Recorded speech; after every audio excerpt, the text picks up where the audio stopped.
We got kind of a taste of what Serhant, the brand, the business was in the final season of $1 Million Listing New York, but the doors are wide open this year.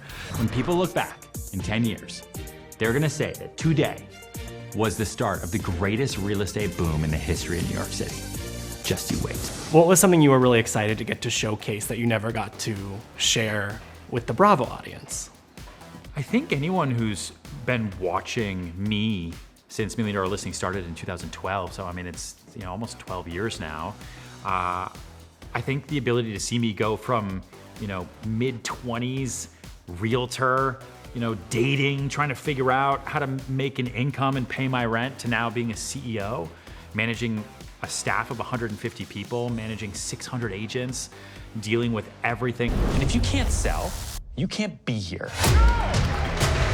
Welcome to New York City. We have the good, bad, ugly, crazy. Ready, set, Serhant! I started my own company in 2020. I was a real estate broker for 12 years, started my own thing in the middle of COVID, and there was just inherent natural drama in that process of not just selling properties in New York City, in the most expensive, high stakes market in the world, but also what's it like to hire those agents and manage those personalities, and then what are their lives like? I think it's the perfect time to have a New York real estate show on air. Well, as of today, you're gonna get some competition. They're putting Selling the City out there too. Oh, are they? Yeah. Oh, you're the first person to tell me that. Okay. Well, I think your show gives any show a run for its money. I think they're filming that one, I think, right? Yeah. Yeah. How did Amelia and Zena feel about? They were a big part of my $1 Million Listing life, but Zena's older now. She's 5. She's going into kindergarten soon. And the show very much focuses on the business, right? It's the business. It is our company. It's our agents. And so they're in it. They're in the show, but a smaller amount than in previous shows. What's the risk reward of putting your business out there in this way? Like, do clients like that you're on TV, or does it put a hindrance on some deals? I've been doing this for a long time. I think the people that I work with are aware of what they're getting. It's not a surprise to them. We have clients that are in Mumbai, Johannesburg, and Korea and Norway. And so I ask them, like, where are you? Like, where do you consume your content? Where would it be the best for us to be able to promote your properties and show you what my life is like? And Netflix is the be all end all. How did you decide, of the 150 some odd people you have, who was right for the show? Who would make the cut to be a cast member? Oh boy. It was like Hunger Games for real estate. Well, the 150 people are just staff, and then we have the 600 agents across marketplaces. And so there was a casting process. Also really looking at listings and deals. One of the things that's very, very important to me, it was on $1 Million Listing, which followed deals and closings and real transactions, is owning Manhattan is deals. It is deals and closings. It's firings, it's quittings, it's hiring. It's like the ups, the downs, the crazy, the everything in between of buying and selling property in New York City. And it does not stop. It's a lot. The minute you step outside of these doors, you don't just represent me and this company, you represent everybody else in here. This is not a talent show. This is not a social media warehouse. Did bringing cameras into the office create any new problems? Oh yeah, always. Anytime you show up with reality TV cameras, you get people who then say, oh wait, I want to do that now too. I'm like, but you said for the last year you don't want to do it. Well, now that I see the cameras, now it's not fair. And so you're managing emotions and personalities and egos, and also being careful of respecting people's boundaries.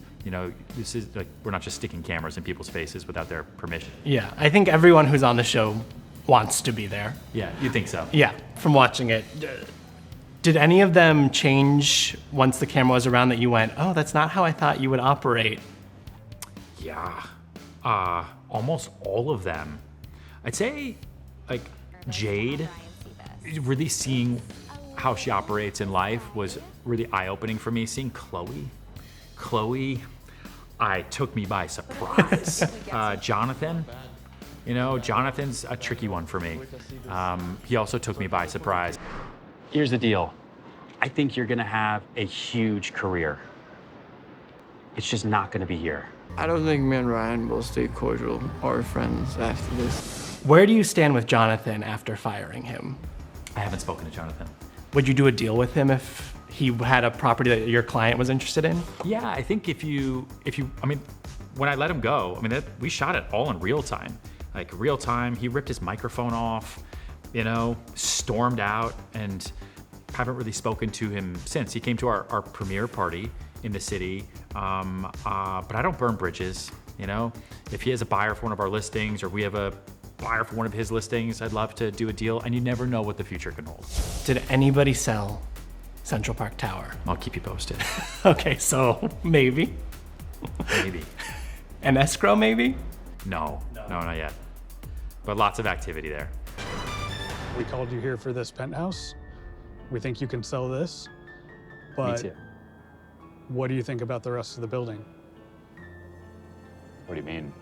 Sell the remaining $300 million in inventory. The stage is set for season 2. What's something that you didn't get to do in season 1 that you're dying to do, bring the cameras back and showcase? You know what? Like, our company is based in a clubhouse, and season 1 was very focused on the agents, as it should be. But there is so much drama. I'd say even more drama with the staff.